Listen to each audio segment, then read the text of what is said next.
Okay, I'm here with Team Colorado, Team Buffalo. Here for what, the 5th time? Something like that. Yeah. 5th time? How many of you guys have been here multiple times? Six. Oh, it's the 6th time.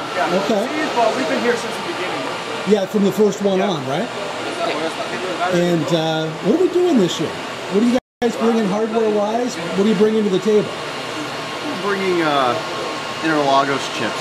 We wanted to bring the Intel Sandy Bridge, but unfortunately we couldn't get them in time before we had to start working on the cluster.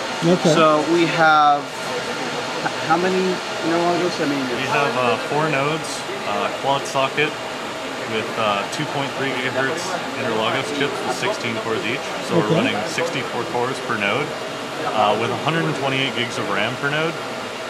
And we are using, I think, InfiniBand FDR. Dual band. Yep, dual band FDR for interconnects. It's a fair amount of gear. Yeah, we don't have any GPUs on board this year. No GPUs, so old school. Yep. It's an old school approach. Okay. We felt that most of these will work for everything. Yeah. Okay.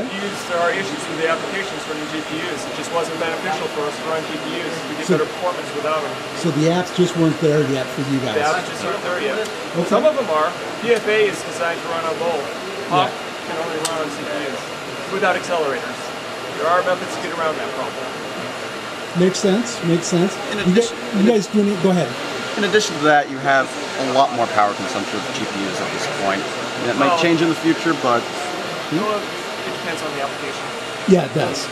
I mean, if the power outweighs what you're going to get in higher MIPS out of it, it's gonna vary. Well, I was talking more on like situations where it would be fully utilized. But again, that goes back to the application. Not all applications can even run GPU. It's just the way the CUDA is designed is the issue. It is a linear vertex method that you send over to CUDA. So anything that can be linearized, anything that can be placed on a grid, you can run off CUDA, and it runs wonderfully. Not all models can fall under that circumstance, and surely not all models are designed to run with it right now.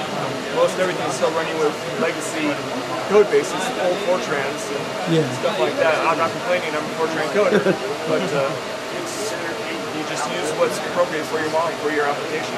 Sure. Well, we'll see if it pays off. How do you guys feel about your chances this year? A lot better than last year. You feel better than last year? What's the difference this year versus last year? Last year we had problems with the quad sockets. There's huge communication problems we had with the quad socket last year. All those issues are resolved this year. Okay. And power balancing was a big issue last year. That's also resolved this year. So most of the problems we had are fixed. Okay. So it's a renewed hope for Colorado. Excellent. And you also have the tallest guy we've ever seen in the competition at 7 feet. How's that going to play into it? We don't get lost. We point in the right direction, we just follow. Now the Boston team has identical twins, but I'm saying they're not identical. But Purdue doesn't have their sledgehammer this year either, so... They didn't bring the hammer? I haven't seen the hammer, so we can use him as a hammer and wipe everybody. Well, we'll see how this and other factors play into the competition. Thanks a lot, guys. Good luck. Thank you.